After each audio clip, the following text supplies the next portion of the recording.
Gostaria de compartilhar com você uma das coisas que eu estava pensando, que eu gosto muito, em relação à palavra de Deus. A palavra de Deus diz, ou melhor dizendo, Paulo diz que toda a Escritura ela é inspirada por Deus, ela é útil e uma das utilidades dela é ensinar. Ou seja, quando ele fala útil, ela é proveitosa.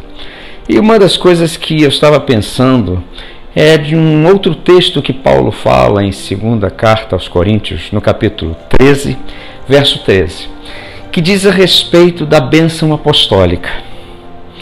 A bênção apostólica é algo que também nos inspira. Eu estava assim meditando sobre ela e eu achei muito interessante qual o significado real da bênção apostólica. Paulo termina a sua 2ª carta aos Coríntios e ele impetra, ele diz essa bênção, que a graça do nosso Senhor Jesus, o amor de Deus e a comunhão com o Espírito Santo sejam com todos. Nós temos muito costume de ouvir isso nas igrejas, nos finais dos cultos, onde as pessoas impetram a bênção apostólica. Mas eu estava justamente refletindo a necessidade de termos isso para as nossas vidas. Como? Será que Paulo, na sua carta, ele estava querendo dar uma dica para com que nós viéssemos a refletir sobre a necessidade de ter assim uma manutenção de nossa vida espiritual? É isso mesmo, a manutenção de nossa vida espiritual. Ou seja, como que eu posso trazer para a minha vida uma manutenção espiritual se eu não tiver um conhecimento claro sobre a graça de Jesus? E como que eu adquiro essa graça? Através das Escrituras Sagradas, principalmente do Novo Testamento.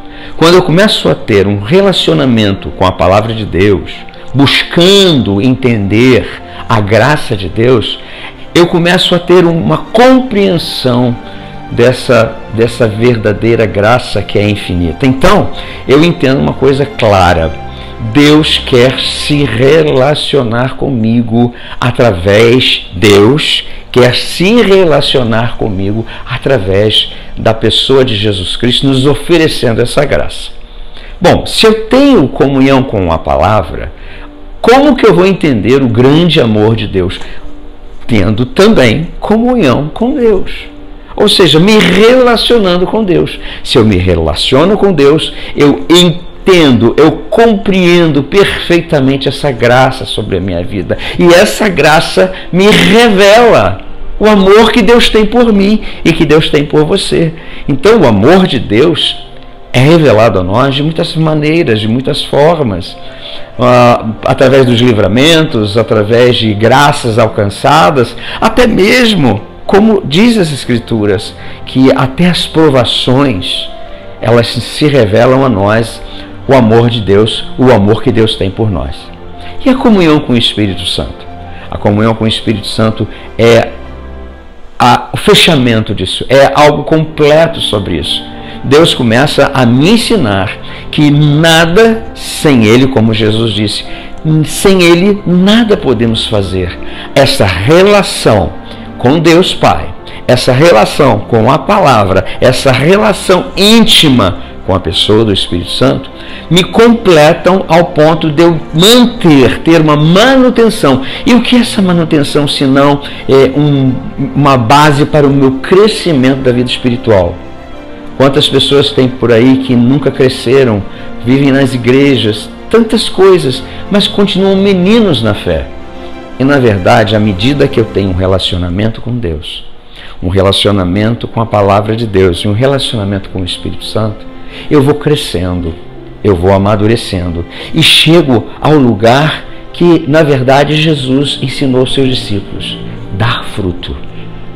E quando eu penso sobre isso, quando eu reflito sobre isso, eu vejo o quanto que é gracioso ter esta boa relação com o Pai, com o Filho e com o Espírito Santo.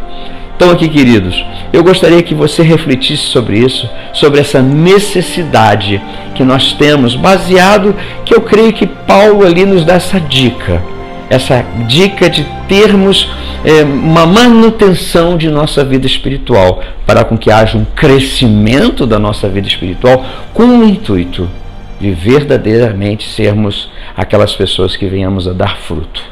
Então aqui eu quero desejar a você o mesmo que Paulo, na sua segunda carta aos Coríntios, capítulo 13, verso 3, disse: que a graça do Senhor Jesus, o amor de Deus e a comunhão com o Espírito Santo seja contigo. Que Deus te abençoe, um grande abraço e até uma próxima oportunidade.